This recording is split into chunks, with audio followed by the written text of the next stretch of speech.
बारंबार मिले ना ये मानुष जन्म, शरण प्रभु की आ जा रे।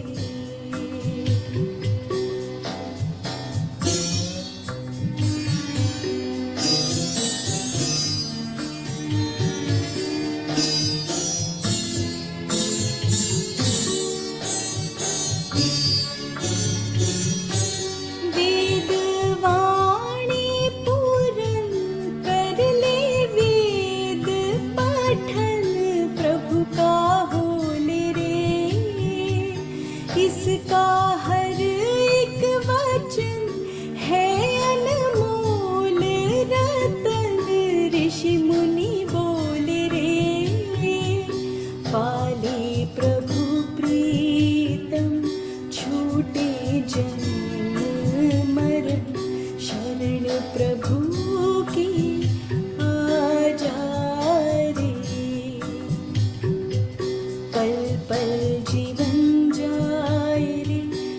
ले प्रभु का भजन, शरण प्रभु की आ जा रे।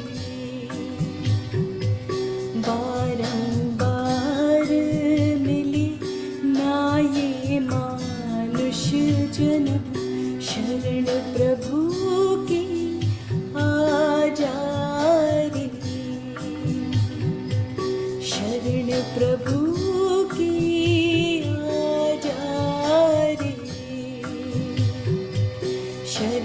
प्रभु की आ जा रे।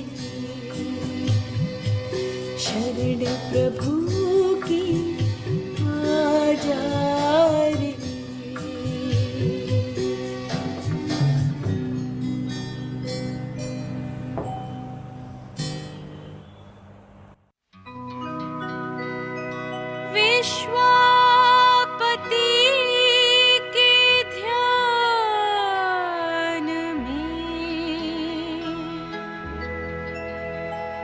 जिसने लगाई हो लगन,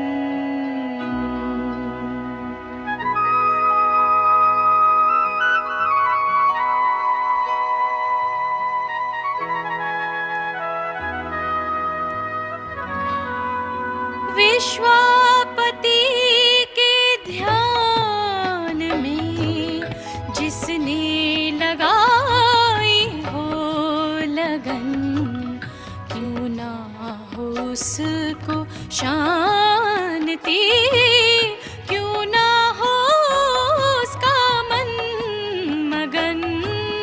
विश्वापति के ध्यान में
सहना भवतु, सहनौ भुनक्तु, सह वीर्यं करवावहै, तेजस्विनावधीतमस्तु मा विद्विषावहै।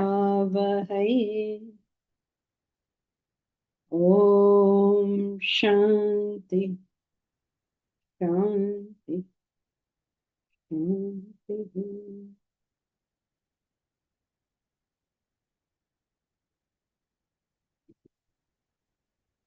Together we will chant Bhagavad Gita, chapter 16, verses 11 to 20.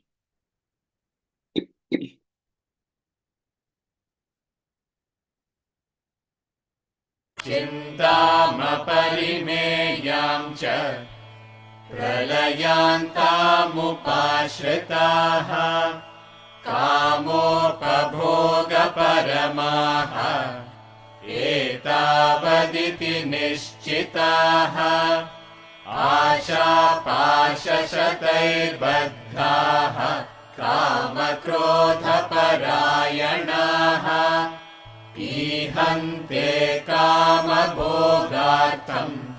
अन्यानेनार्थसञ्चयान् इदमद्य मया लब्धम् इमं प्राप्स्ये मनोरथम् इदमस्तीदमपि मे भविष्यति पुनर्धनम् असौ मया हतः शत्रुः हनिष्ये चापरानपि ईश्वरोऽहमहं भोगी सिद्धोऽहं बलवान् सुखी आढ्योऽभिजनवानस्मि कोऽन्योऽस्ति सदृशो मया यक्ष्ये दास्यामि मोदिष्ये इत्यज्ञानविमोहिताः अनेकचित्तविभ्रान्ताः मोहजालसमावृताः प्रसक्ताः कामभोगेषु पतन्ति नरकेषु च आत्मसम्भावितास्तब्धाः धनमानमदान्विताः यजन्ते नाम यज्ञैस्ते दम्भेनाविधिपूर्वकम् अहङ्कारं बलं दर्पं कामं क्रोधं च संश्रिताः मामात्मपरदेहेषु प्रद्विषन्तोऽभ्यसूयकाः तानहं द्विषतः क्रूरान् संसारेषु नराधमान् क्षिपाम्यजस्रमशुभान् आसुरीष्वेव योनिषु आसुरीं योनिमापन्नाः मूढा जन्मनि जन्मनि मामप्राप्यैव कौन्तेय ततो यान्त्यधमां गतिम्.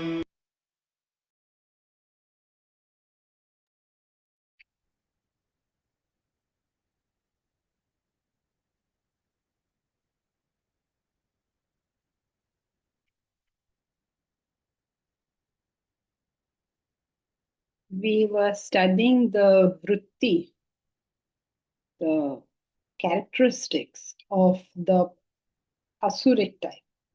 Asuric type means when we ourselves are not behaving in a sensible, reasonable manner. No asura is there with big teeth and you know what. It's us, all of us.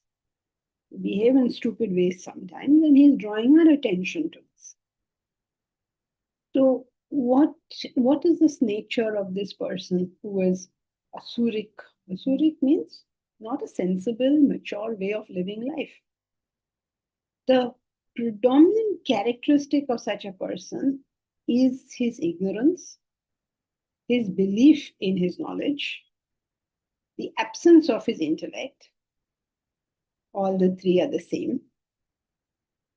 And this absence of intellect leads itself to a very, very common disease.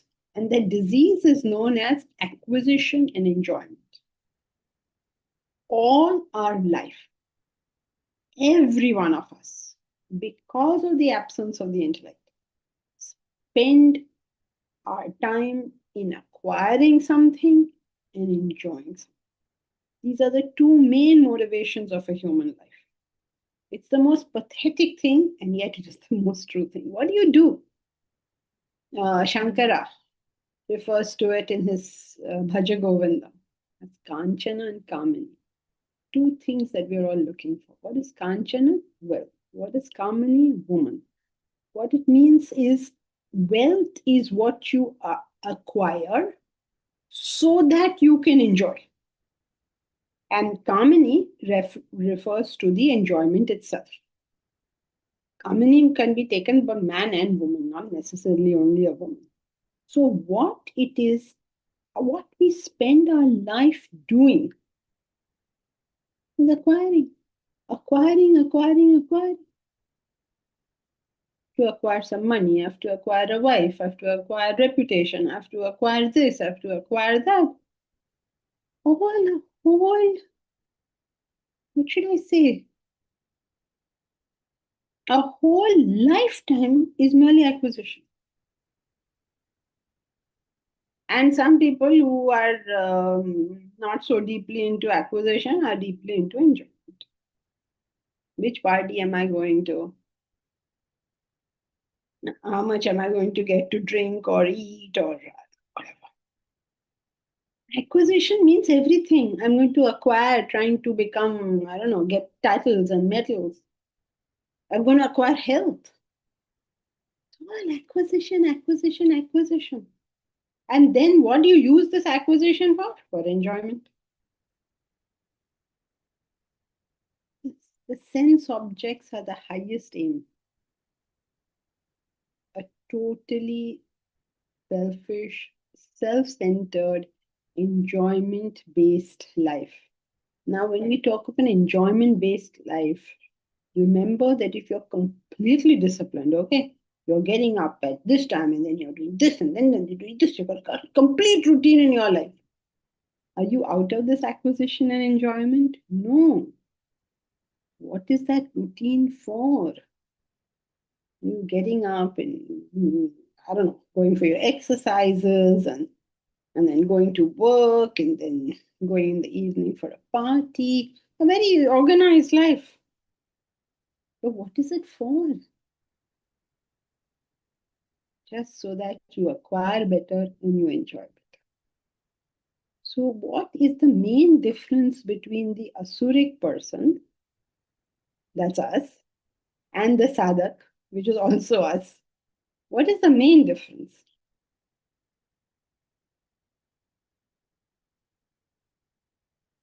What we're doing it for. Very good. Excellent, Deepraj. What are you doing it for? This is the fulcrum on which this whole thing rests. Now, just imagine, I don't know if this is complicated. Imagine a person is going to work so that he will have his acquisition and enjoyment. He'll make money and he'll enjoy the benefits of it. What is that person's attitude towards work? And imagine a person going to work for the sake of some ideal, some goal, some cause. The moment you get this, you will understand how these paths diverge. Imagine if I'm going to work because I want to get the money and the promotion. I'm immediately in competition with you because you may get more money and more promotion than me. I'm immediately in competition. I'm immediately external looking because I'm seeing kisko kya mil raha hai, kaun kya kar raha hai. Immediately, you see that the whole attitude is different. Versus you go to the same work, do the same thing, and the attitude is, I'm going to serve. Now you're not interested in what other people are doing. And if at all you're interested in what they're doing, you're only interested in terms of, are we going towards the goal or not towards the goal? What is there to compete with anyone? Because you weren't doing it for yourself in the first place. There's no competition. There's only cooperation. Competition has changed to cooperation. Even if people have differing ideas from yours, you will not be so concerned what your idea is. You will be more concerned What the correct idea is. What will take us to the goal quickest. That's what you're concerned with. So there is no ego clashes. There are no ego clashes whatsoever because everybody is concerned with What is the best way of reaching the ideal? So you see the whole shift in the way the Asuric and the divine function. Now, this is not two different people, it's us. Sometimes we are behaving Asuric, sometimes we are behaving divine. And so we have to make ourselves more and more in the divine category. You know, the tendency when you read these, because it's so simple, these verses, is to think of all the people you know who behave like this. Don't do that. Think of the times where you have behaved. Because every one of us behaves like this, speaker included. We all have Asuric tendencies, and we all have to battle them all the time. Because if you don't battle your Asuric tendencies, how are you even human?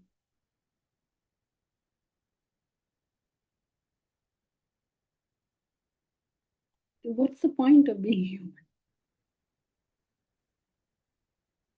A life dedicated to something greater, nobler,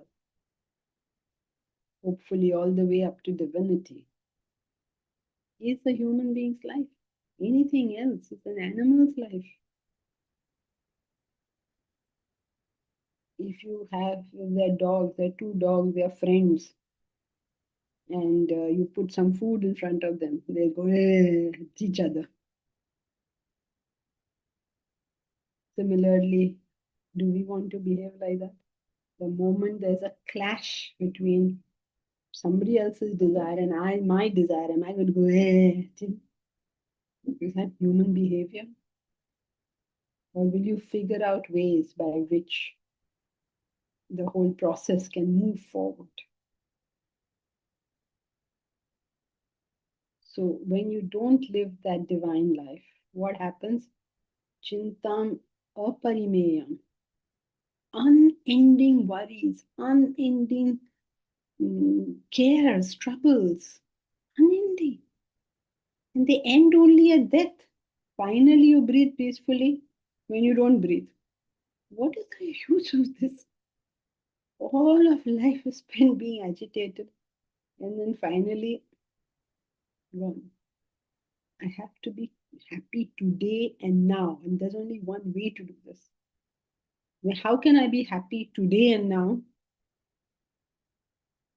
Ideal. Very good. When my very perception changes to the higher. Everything else is merely a tool. If that perception hasn't changed to the higher, you can study Vedanta for the next 100 years, nothing will happen. That shift has to somehow come. And that shift will come multiple times, not once, because every time you will seem to hit hard rock of your selfishness. And each time you will have to batter it down with what is that thing those guys use, those big long things, stone breaker. Because you hit hardcore selfishness within yourself every time. And every time you will have to do something about it. Yeah, if you mean by the prize, the ultimate goal, yes. That perception has to change. Otherwise, all this cares. Kama upabhoga paramaha. Are you thinking of kama upabhoga, the enjoying as the highest? Enjoying the things of this world. Which car am I going to get? Which house am I going to get? How much respect am I getting from all of you? If you want respect, behave in a respect-worthy manner. If you want to have the enjoyments of life, behave in the manner by which they will come to you. That is your dignity and grace. Don't behave foolishly. There has to be a grace, a dignity about everything we do. And that simply cannot be there when we are pushed by our craving and our longing and our desiring. Can't be. The moment you have craving and longing and desiring, dignity, grace, good manners, politeness, gentleness, all of it are simply thrown in the waste. Isn't it? Can you not think of times where you're driven by something and how? What is behavior? See all these people, so many times I'm seeing this. Somebody is angry with somebody. They won't say, I am angry with you. I am dissatisfied with your behavior. And now I want X or Y or Z to happen in any kind of sensible way. Suppose two cars, there's an accident on the road. They will get out, they want to hit each other. What are you behaving for? Take the number, make the complaint, do whatever is to be done. What is all this? मैं तुमको मार दूंगा. Like that, they are pulling each other's shirts and all. Is this the way to behave? There is a proper procedure, right? If it's a road, an accident can happen. Cars can bump into each other. What's the procedure? You take the number down. You make the complaint as you deem fit. Send it to your insurance company. What is the screaming and yelling and all for? There's nothing wrong with screaming and yelling, but are you screaming and yelling because you are out of control, or you're screaming and yelling because you are in control? Big difference. So, kama bhoga para, thinking kama bhoga parama, thinking of it as the most important thing, that's what happens. You get bound by your own desires. Asha pasha. Asha pasha means the bondage, the lasso of desires. It's tied up by desires. This is a common, this is a very, this is a usage from the Upanishads, where they say you are caught, when they talk about being caught in desires, they talk about this, the asha pasha, the pasha. What is pasha? Is like a lasso, like you're tied in a rope. So the bondage of the asha pasha. It just doesn't leave us. The difference is only that perception. Are you being tied by it or are you directing it? Can you direct the desire? We all have desires, but we don't all have to be bound by them. Can we take a sensible stance? Like, okay, I want this thing. Now, what do I do? How do I conduct myself? Because if I don't do that, every desire will lead to just more and more and more. Remember, I told you about, I think I told you about that man. He wanted to sell his old Fiat many years ago. So somebody told him, if you get 50,000 rupees, it'll be fantastic. That's what he was advised as the fair price of the car, as a good price for the car. The first buyer he got said, I'll give you 50,000. So if it was any normal person, they'd have jumped to joy, say, give the 50,000, here's your car. No, he didn't do that. What did he start doing? He said, oh, if he's giving me 50,000, first guy only, it must actually be 60,000. And then he refused this guy. And finally, he sold his car for 35,000. This is a madhouse. This is exactly what happens to us. Now, remember this incident so clearly because it's so representative of our behavior. If you say, I want X and you get X, you'll immediately make it X plus 2. You never say, I want X, I got X, thank you very much. I'm closing the deal. So that's what he means. It's unending. Asha pasha shataihi baddhaha. Hundreds of asha pashas, hundreds of, being tied up with hundreds and hundreds of desires. Kama krodha parayana. And thinking that's very important. That you have a desire, it's very important. You realize how self-centered this is. I want something and therefore it must happen. Yesterday, somebody was asking what to do if, what did he say? What was Neha saying yesterday? Why is it so difficult to, he was not asking personally. He just wants me to answer so that he can put it on social media. But he's saying, why is it so difficult for us to not get what we want or to be ignored or something? Because Because I think I'm so important. My concept of my importance is totally out of context of my real importance. If I fall down, just fall down. Nothing has happened. I just fell down. How important do I think this event is? Well, no. Do you realize that each one of us, we fall down, we'll tell 10 people as if some major Mahabharata took place. We're reporting what happened about me. Swamiji used to say, everyone I meet is only giving me an autobiography.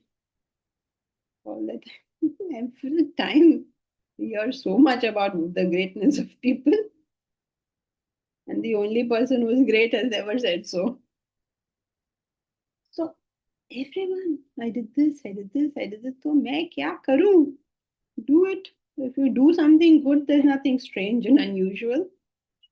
If you don't do something good, it's something strange and unusual.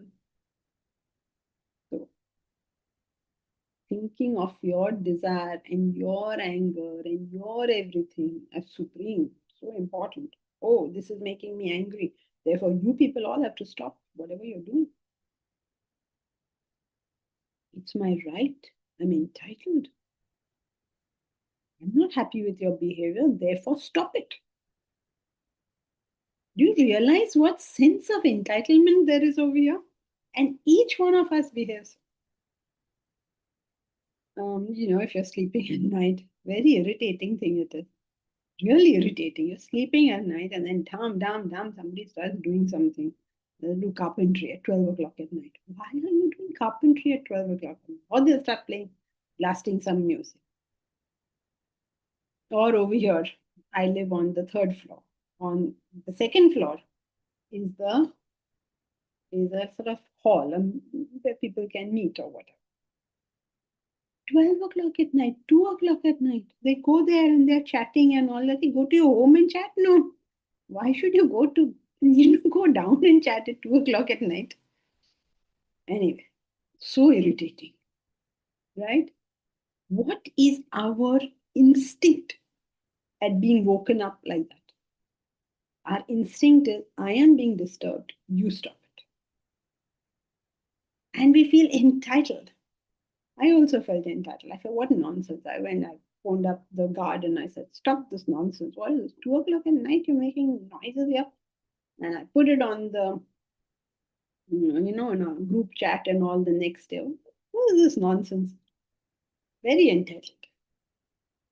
Then later on, somebody in the next building, okay, it's a little further away, they were blasting music, or I don't know where that music was coming from, wasn't coming from our house.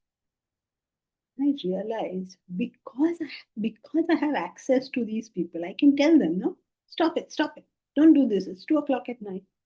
I am throwing off it. I'm showing my this thing. Now this sound is coming from a place where I cannot identify it. I cannot stop those people. I have no power there. Jhat maar ke, I have to put up with it.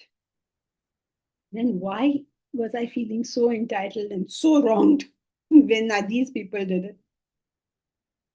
Isn't it? That happens in our family.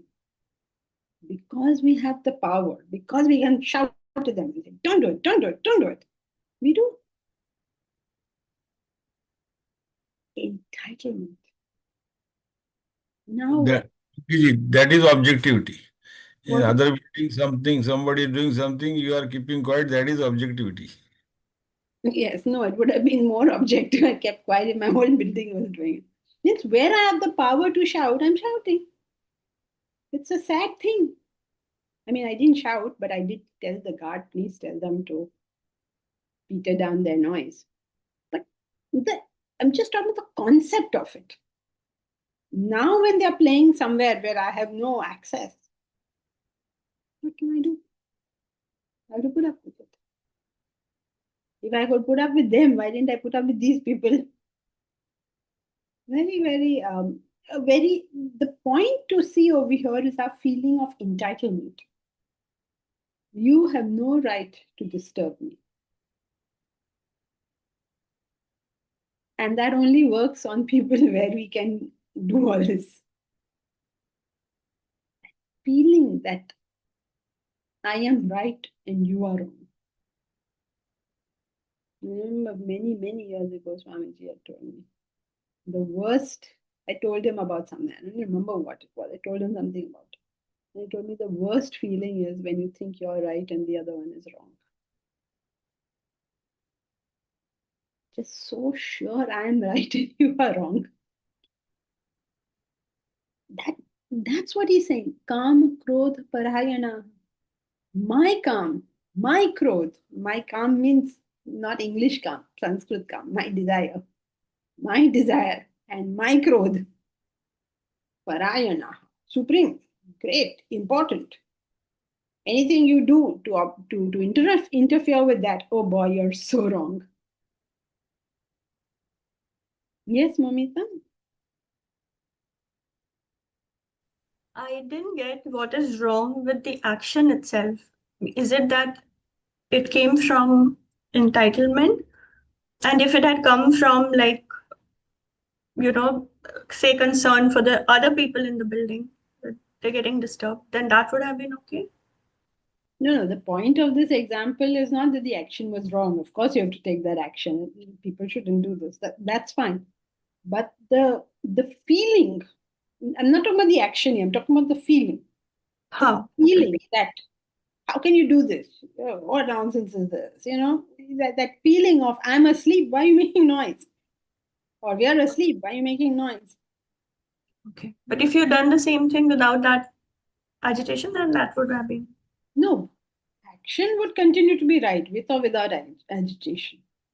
Action. I didn't go and shout.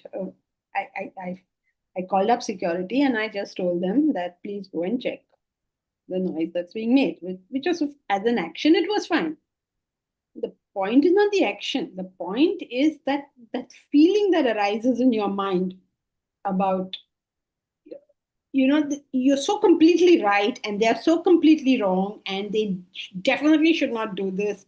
That feeling is what is being referred to. Okay. That your action should be graceful, dignified, and pertinent to the occasion is always a given. But which it was, no? Now, I can't say that was a personal action, so I can't give myself a taboo that it was right action. No, I mean, the action itself was relevant, pertinent. Should the occasion arise, I would probably do the same action again. Yeah. Okay. But here the point is how we feel that we're so entitled to go and do this. And the same thing, I can't call up the guards and tell them who's building me noise ho raha hai. Means I don't know which building also. I can't do this, right? So I have to put up with it.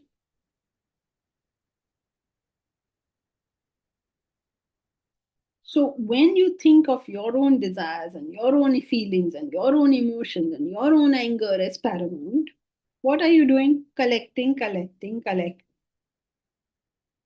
Artha sanchayan, collecting wealth. Sanchayan means to collect. How much are you collecting? In India, it is a national hobby collecting. We will collect everything, plastic bags,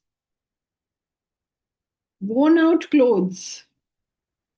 Because suppose you need something, then you're always supposing we are going to need in the future.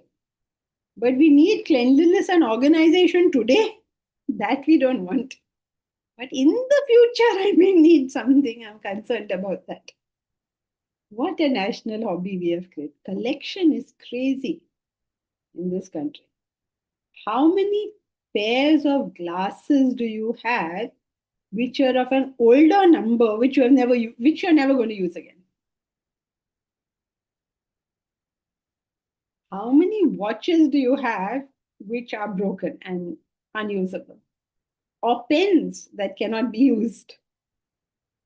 You say Artha Sanchayan, we are thinking, oh, those people are money minded and they're earning money. No, we are doing it. We're doing it all the time. I know one lady in the NHS in London. In the NHS, they give free medicines. Whatever your ailment is, you'll get free medicines from NHS. She has got cupboards of that medicine because for free. And maybe I'll use it in the future. Arey, but it's probably expired by now. No, suppose some need arises.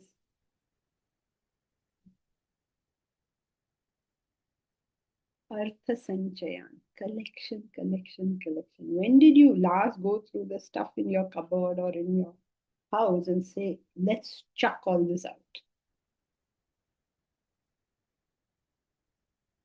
Artha Sanchayan, Kama Bhogartham, for the sake of desire and enjoyment, I'm collecting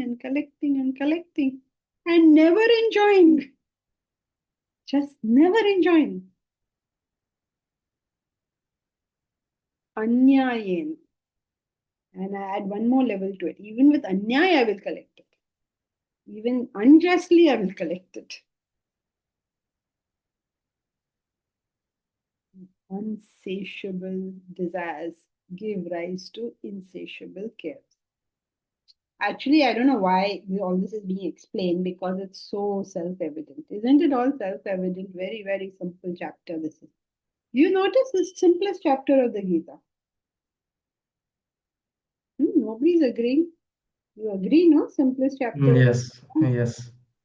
So there's no Very straightforward. very straightforward. It's a story, it's our story, no? It's very easy. It's very easy.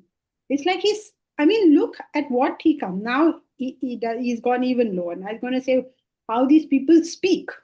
Now see, this is incredible that he's gone, he's explaining. So see, verse 30. Question. Can you hear me?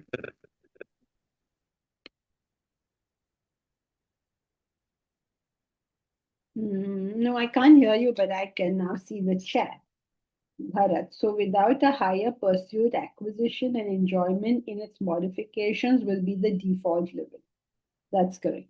If you don't have a higher pursuit, what else can you do in this world? Acquisition and enjoyment. And Momita. We will never see ourselves as the asuric, only others. That is the tough part to develop. That is the tough part to see, I think you mean. We don't want to develop it. Yes, that's true.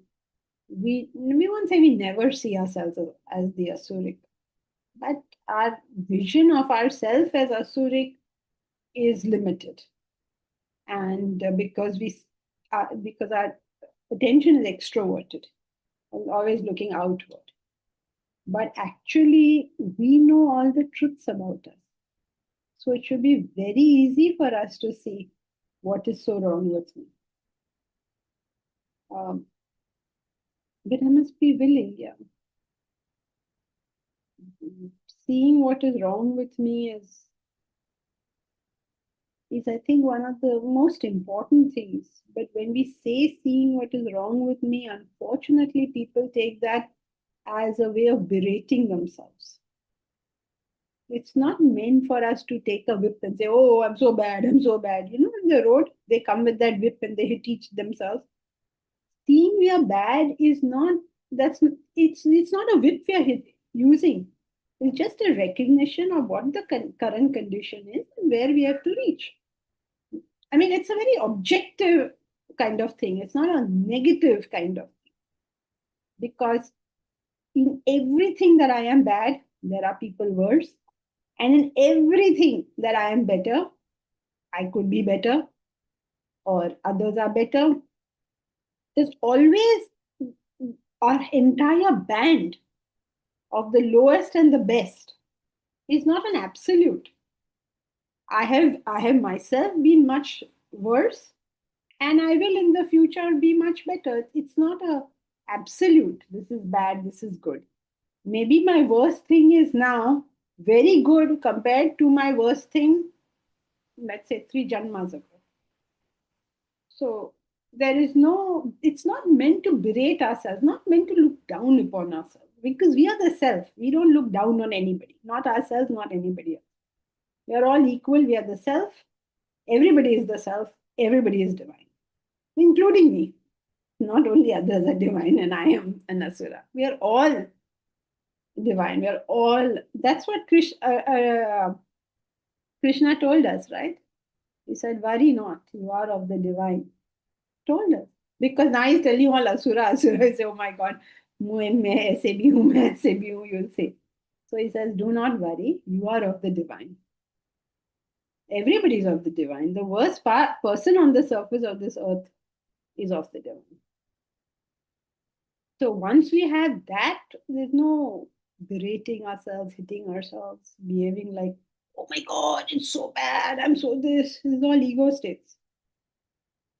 Because still me. So important that I have this horrible quality. No, even your horrible quality is not so important in this world. Even your best quality is not so important in this world. Okay, so verse 13. Bharat, are you done?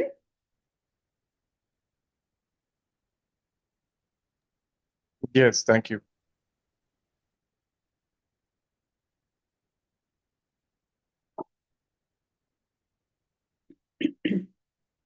Idammadhyamaya labdham imam prapse manoratham idamastidamapi me havishyati punardhanam idammadhyamaya labdham imam prapse manoratham idamastidamapi me havishyati punardhanam.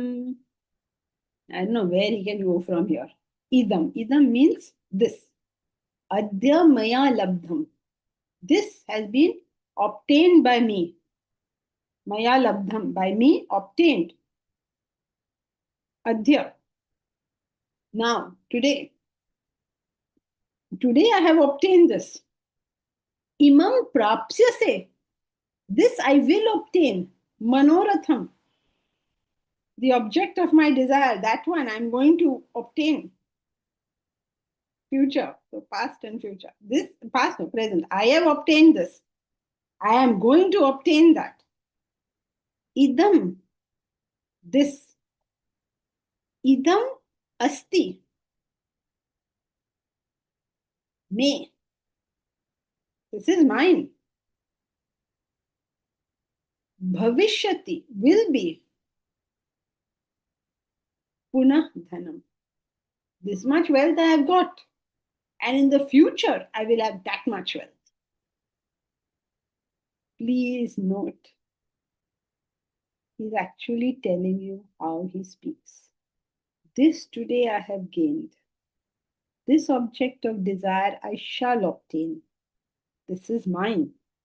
And also, this wealth should continue to be mine in the future.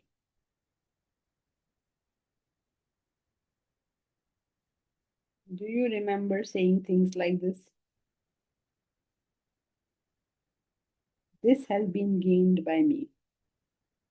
Maybe Aditi can say something. I have learned up to Rag Bhim Pilasi. I don't know, okay? I'm just making this up. And now I have to learn Rag, which is a very difficult Rag, Aditi.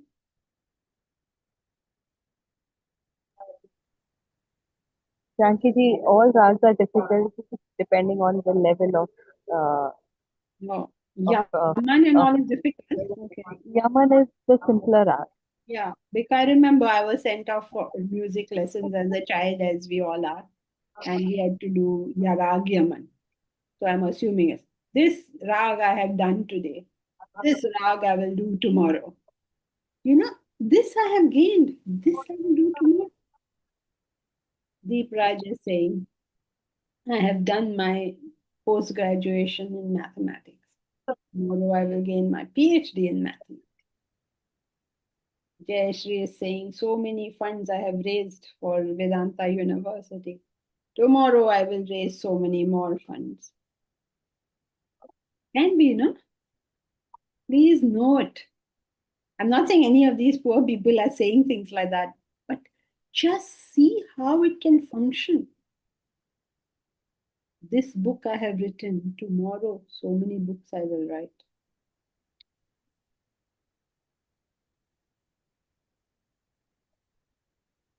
Idam adya maya labdham. Adya. Adya means today. Idam maya labdham. Adya, today I have obtained this. Prapsyase, future tense. Imam prapsyase, I will obtain. Idam asti. Idam api me bhavishyati. Idam asti, this is now. Idam api me bhavishyati. Bhavishyati is the future, will happen. Dhanam. Very, very, very, very apt, right? This much have I collected. This much am I going to. So, 4 attitudes of the Asuric. Number 1, I have gained this today. Number 2, this desire I will now fulfill. You see how it goes on and on and on. That's what he's explaining. Remember, he said, unending. This is unending. It will go on forever. So, this much I have got. Now I have to get this. This much I have accumulated. I mean, that's my total. And this much more I will still. So sad, no? Exactly how we talk. This much I have done. Could be in anything, could be in any field, not necessarily wealth. So much I have done, so much more I have yet to do. The endless craving, endless avarice. You know why is that? Let's suppose a person has stolen 1 lakh of rupees from you, okay, or 1 million rupees from you. Then he gives you 5,000 rupees. Then he gives you 10,000 rupees. Then you will go chasing him, no? What happened? What happened? 1 million you took. You give me 5,000, 10,000. You go and tell him what happened to the rest of my money. Isn't it? Exactly the same thing is happening at the mental level. You are the self. You have infinite. You are the infinite. Now, the world is giving you 5,000, 10,000. So you're chasing it. You're saying, give my infinite, give my infinite. And therefore, there's no end because you're looking for the infinite. Constantly looking for the infinite, but it's that fellow, poor fellow doesn't have it. How will he give it to you?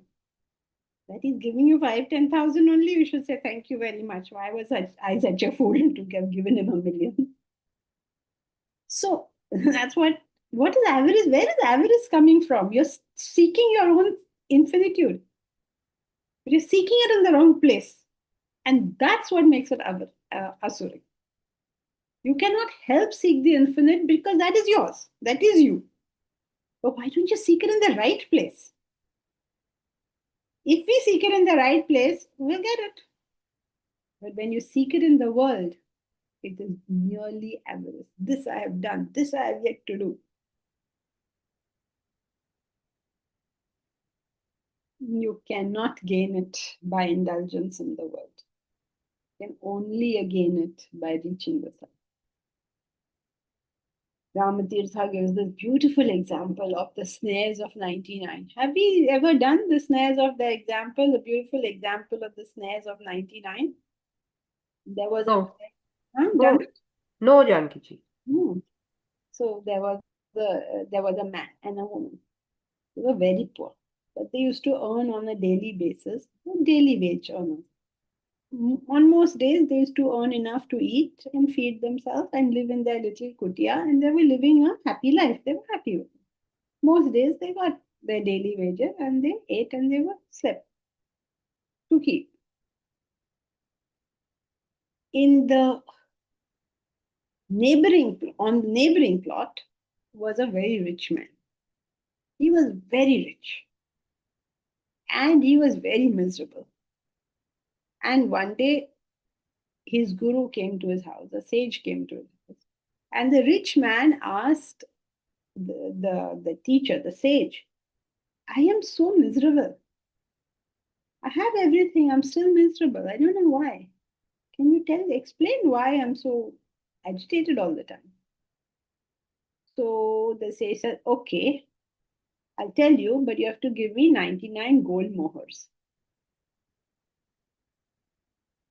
The man said, why 99? I'll give you 100. If you're going to solve my problem, I'll give you. He said, no, I don't want 100. I want 99. Can you give me 99 gold mohurs? I said, okay. So he gave him a bag of 99 gold mohurs.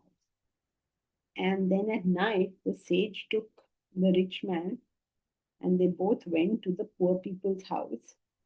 And while they were sleeping, they threw into their house this bag of 99 gold mohurs. And they stood and watched.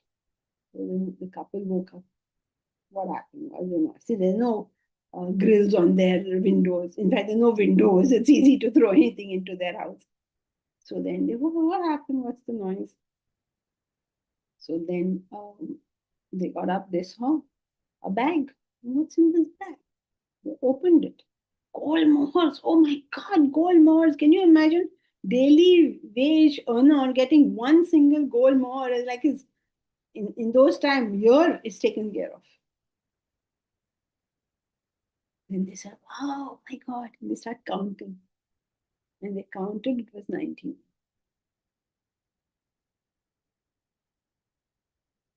Counted again, 99. How can this be? Why would anyone give us 99? Now, how do we get 100 gold mohurs? Can't be 99. No, it has to be 100. So now they used to go to work, earn something, and will try to eat every alternate day so that they could save to get that one gold mohr to make their 99 into 100.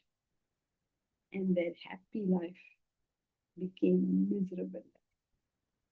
When they had 99 gold mohurs, they were way more unhappy because they weren't even eating, they were saving to make that 100. So the sage told the rich man, these are the snares of 99. You think you're almost there, and you do anything to get there. So that works at 99 gold mohurs. It also works at 999. It also works at 9,99,999. And I'd take this further if I knew how to do it further. Works at 99 billion, whatever. It works all the way. There's no end to it. Imagine this poor couple. They had 99 gold mohurs. They could have done anything with it, built themselves a mansion, bought themselves chappan bhog and had. But what happened is they became incapable of even eating what they were eating before. The snares of 99, the same torture, worse torture. This today I have gained. This object of desire I shall obtain. This is mine, and also this wealth shall continue to be mine in the future. Punah, you can treat as again or continue, whichever way you want to treat it. The snares of 99. People will fill their coffers. And when their coffers are full, they will simply buy bigger coffers. But when are you using it? When are you enjoying it? वो तो नहीं होने वाला. Very depressing, no? That's verse 30. Oh, here, Meera, can you classify ambition as bad intention? Where are you, Meera? Are you still here? So, can you classify ambition as bad intention? No, you cannot classify ambition as bad intention. When you are ambitious for the wrong things, it is bad intention. If you are ambitious to reach the self, what's bad in that? When you're ambitious and your ambition is all with you as the center and fulcrum, that is a limited ambition. When your ambition is for the welfare of more and more, it becomes less and less limited. Janki why can't, like you were saying, the example of writing books, why is it wrong to think of writing something, uh, uh, another book, maybe for the benefit of somebody else with that intention, but is that also wrong? Not maybe for the benefit. Should be. When you do something with a higher vision, it may not be for the benefit of anyone. Okay, you write a book for the benefit of others. We don't know whether anyone is going to read it and whether anyone is going to benefit. That is doomed to disaster. This way of thinking only is doomed to disaster. When you take a class and you say, I'm doing it for the benefit of people, this is doomed to disaster because you will see it not benefiting anyone. So you will be miserable. You do it because it ought to be done. It's the right thing to do. For you, it's the right thing to do. If a person has been educated in a particular subject, which is beneficial to people, the right thing for that person to do, even if they have teaching vasanas or teaching abilities, is to teach it. The right thing to do. Now, whether anyone is benefited, not benefited, what are these people doing? They are teaching them so much, they're not learning anything, their life is the same as always been. This is doomed to disaster. You write a book, you write it because it's the right thing to do, because it makes sense to do it, not because you think that, oh, I'm so bright and brilliant, other people have to benefit with what I say and do.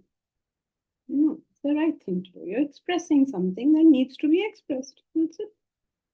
Now, somebody use it, not use it, that's their problem, not my problem.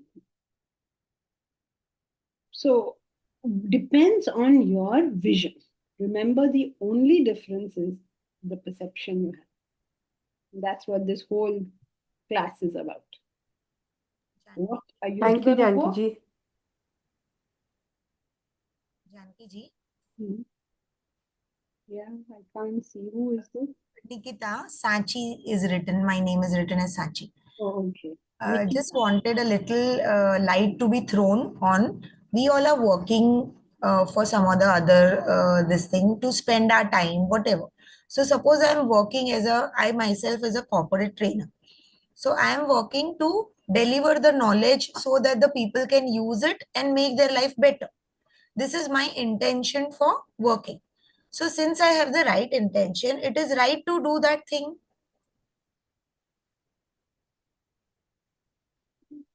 Yeah, I mean, it is right.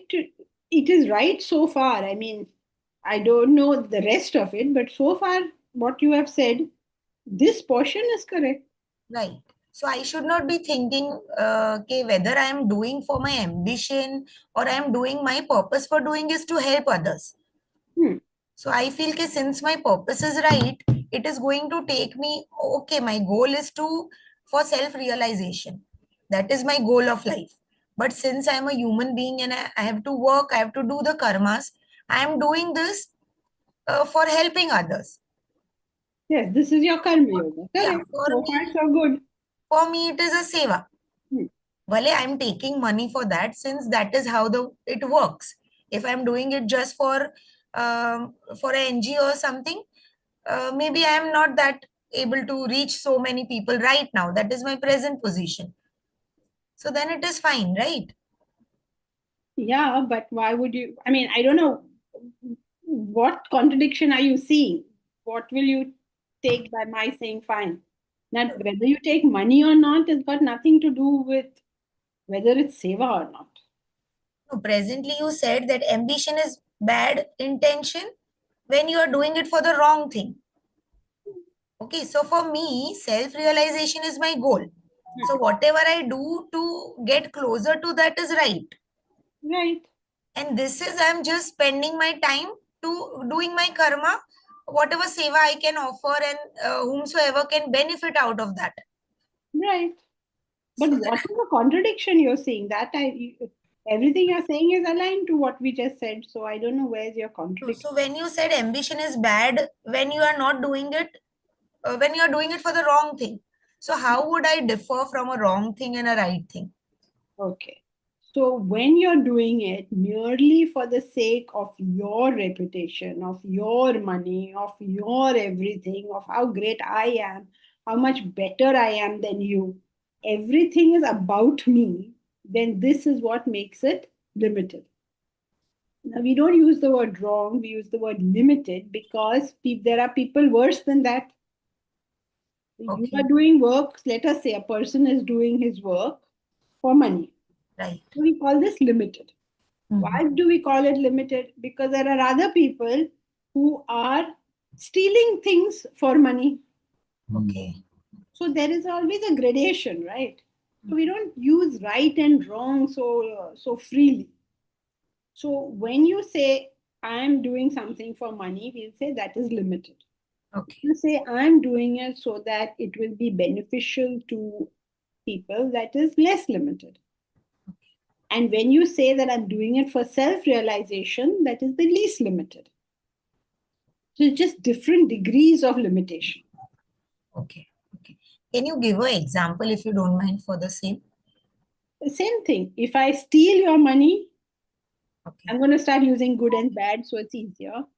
That's why good and bad is used because it makes it easier. Relatively. Right? Yeah. So if I say good, if I say I steal, I want money, so I'm stealing your money. Okay. That's bad. I want money, but I'm working hard for the money. So that's not as bad as stealing somebody's money, right? Right.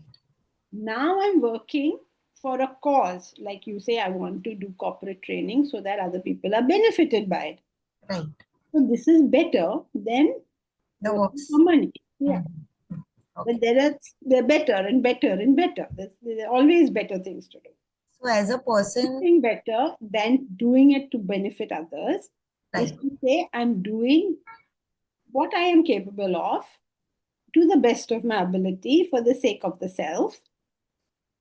Now, so why is this supposed to be better?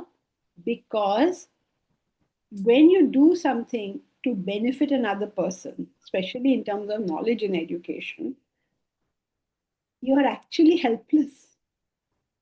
How do you benefit another?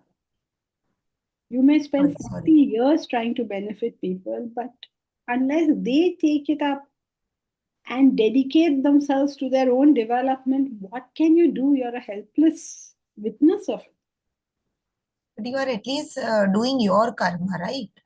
No, but if you take it as I'm doing my karma, you're okay. If you take it as I want to benefit others, you will get a heart attack because you're not benefiting them. So should I be also going to the ground level and see whether that person is being benefited, or should I be working that hard, going to that length to see whether whatever I'm doing for a good intention, is that being manifested or worked out or not? That depends on you, your abilities, who are the people you're dealing with, what is the level you're dealing with. That's what I'm saying. You have to choose what is right. Right, according to me. That's right. Okay, okay. So, if a person looking out for self-realization, as you rightly said, I should be always seeing my gradation curve, whether I'm going from bad to good to better to best, Yeah, along there's with a my problem there karma. also. There's a problem there also because then you may make it all egoistic. Okay, okay. You have to very carefully poise yourself between all these various points. Now you see why nobody wants to study Vedanta. They want an answer. We will give no answer. So they get frustrated and they say, forget it. So you have to you develop your intellect and very carefully poise yourself between so many distractions. You're a human, right? So you are not going to just say, okay, I'm going to hold on to this and I'm fine. No. Right. You can hold on to it and it may take you across a bit, but you will at one point have to see the whole picture. Thank you. Thank you. Janki ji, in Vedanta, when they say somebody is right, can be somebody's wrong. So that's also right. You have to take that into consideration, right? Yes, of course. When you think about this strategy. Yeah, when a first standard child draws something and a 10th standard child draws something, you don't measure it with the same yardstick, do you? Yeah, correct. Jansi, I have a question in the chat. Yes, I see. It boils down to the ego, which comes from the kind of thoughts I have. These are to be examined. Yeah, everything boils down to the ego and the thoughts because that's all you really have. What else do you have? So, yes, it does come. You do have to examine it, but you have to examine it in the light of knowledge. Merely examining it will only make you egoistical, more egoistical. You have to examine it objectively in the light of knowledge. Like, what is knowledge saying about it? What is Vedanta saying about it? Which is morning study. Yes, morning study is the way you go about it, but eventually it is the change of perception that we need. Right. But then one of the things you've said about morning study is to not see it in terms of personal, to not reflect on the study in a very personal way, but on the basis of principles that I'm learning. So that is how we examine, like, Yeah, like for, not like, yeah. for instance, you take a thing, a person did X or Y. That person may be you. But in the light of this understanding, how does that action work? It's not, I'm not thinking about me, I'm thinking of the principle. Okay. Thank you. Okay, so that's it for today. I have to, as I always do, tell you about what's happening on the plot. We are meeting there on the 23rd, so I hope you all are all coming, or as many as you, as much as you are, as you can, you are coming. And do we have anything to show? What, the video? Jayashree, the video we were to show, right? Or we showed it already. What happened? So 23rd, you're all coming, I hope, and please come and see what we have done so far. In the meanwhile, you can see the video of how far we have come. Where is the video, Jayashree? Jayashree had made a video. Did you all see it already? No, no, we have not seen. Not seen. Show your video, Jayashree. Jayashree seems to be frozen.